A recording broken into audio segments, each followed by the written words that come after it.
our 2006 Nissan Xterra, I had noticed an oil leak around this oil filter unit, and it has this cooler slash warmer.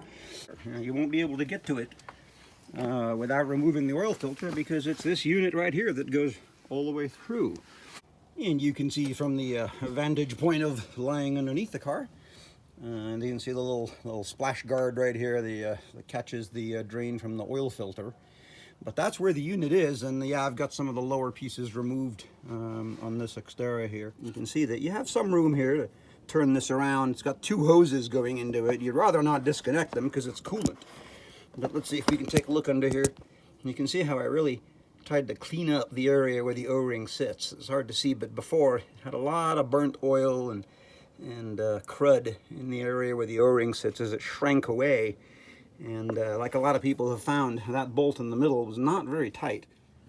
Okay, let's take a quick look here. There's the new seal and the part number. This was just from Napa Auto Parts here in town. Take a look at the used one here, the old one. You can see how it's really flattened out and taken the shape of one side of the housing.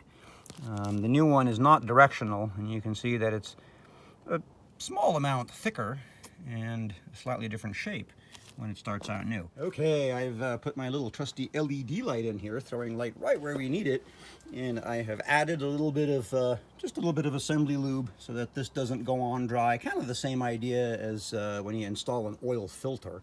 You don't want that O-ring dry. I'm going to enlist a helper here to hold this phone camera while I install this right about there. It's aiming up there, so you see.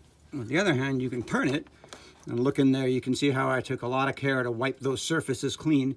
Here's the new seal, and I'm going to put it on this side where it can capture that lip and hold it in place right there. And you get a nice layer of lubricant on it, and you see that tab I'm talking about up there. We'll locate that tab, put it in place, and I might even be able to reach in here and install the long screw right through the center.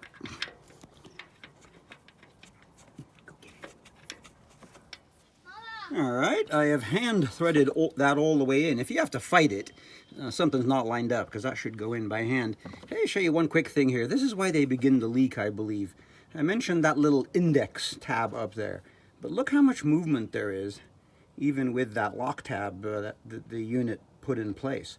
So what happens here over time, as you tighten and loosen oil filters, I mean, you get these filters on here with dry gaskets sometimes. It takes a hellacious channel lock to grab a hold of. And I believe that what's happening is that little bit of movement right there is allowing the unit to come loose and disturb the O-ring seal and allow dirt and caked in burnt oil to sort of let it begin leaking as that rubber seal hardens with age and doesn't have the elasticity to spring back into its full shape. But that little bit of movement right there means that you really want to pay attention to torquing this. The spec is 36 pounds, thanks to somebody else there on YouTube, thank you.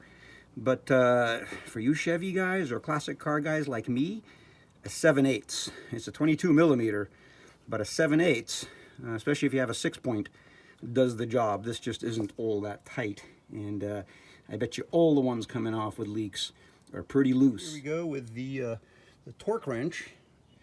Let's see if we can just, there we go. Nice, right, exactly. You can see there's the installed unit ready for the oil filter. Yeah, well, we still have the good light there. And say the final touches here, you can see as we hand tighten the filter into place right there.